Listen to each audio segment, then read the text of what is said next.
દેસાઈનગર વિસ્તારમાં કાર ચાલકે બાઇક સવારને ટક્કર મારતા સામસામે મારામારી થતા પોલીસ દોડી આવી। દેસાઈનગર વિસ્તારમાંથી પસાર થઈ રહેલી કારના ચાલકે આગળ જઈ રહેલી બાઇક સવારને ટક્કર મારતા બાઇક પાછળ બેઠેલી મહિલા પડી જતા બોલાચાલી થઈ હતી। તે સમયે સામસામી મારામારી થતા પોલીસે દોડી આવી હતી અને બંને પક્ષના લોકોને પોલીસ મથકે લઈ જવામાં આવ્યા હતા।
छोटा कराऊं बताने कौन आता है सब पुलिस उधर पुलिस पीएस आयु बात करो अच्छा बोले तू गाड़ी कर दो करवायो तो હું કહું ગાડી ઉભી રખાઈ નાખે બસમાં ઘર છે બધાને આ તો ઘર છે તો હું શું કરે એકલો છોડાવ તો બધાને ગાડી પર બોલાવું અમે છોડાવી તો બોલ મને તો તું કાર બોલવા તમે ક્યાં તું કરો છો મેગા ડારો થતો આઈ જાવ તો પેલા છોડાવવા માટે જમે દોડો થામા બોય હાલો ભાઈ બધા લેતા હોય હાલો હાલો લેતા બધા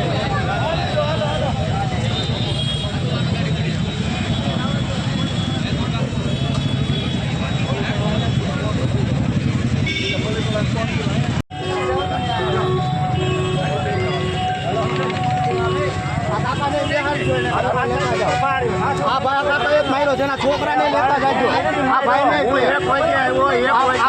આવડો હતો ને આ ભાઈને લેતા જાજો આ ભાઈ હતા આરવર મારવામાં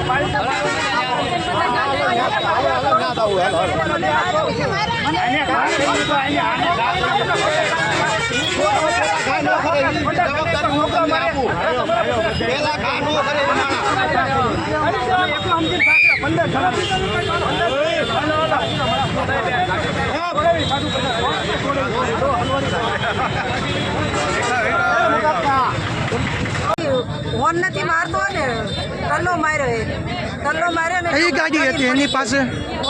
ફોર વ્હીલ હતી। પછી શું થયું? હું દડીને પડી ગઈ, કેટલી ડહાડાની તો ઊભો ન રહ્યો। બીજા ભાઈઓએ બધાએ મને ઊભી કરી, બેભાન થઈ ગઈ। ત્યાંથી મને પરાણે ઊભી કરીને પછી મેં કીધું ક્યાં ગઈ? ફોર વ્હીલ વાળાને ઊભો રાખો એટલે મેં બોલાવ્યો એટલે મેં એને ધોલ મારી, તેને મને હામી ધોલ મારી લીધી। તેથી ધોલ મરાય લેડીઝને વિચાર ન કરવો જોઈએ એને। કોઈ ઊભો નથી રહેતો, એ પાછળથી હોર્ન મારીને ટલો કે તમારી ગાડી વચ્ચે હતી, અમારી ગાડી સાઈડમાં હતી, અમારે એવું કાંઈ રોડ દેખાડવાની ગાડી ટુ વ્હીલ કાંઈ રોડ તો કે ફોર વ્હીલ વાળાને ટુ વ્હીલ વાળાની કદર કરવી જ હોય। પાછળ 2 જણા હોય 3 જણા હોય એને એ વિચાર કરવો છે। અમે અમારી દીકરીને દવાખાને બતાવવા ગયા હતા, બતાવીને આવી।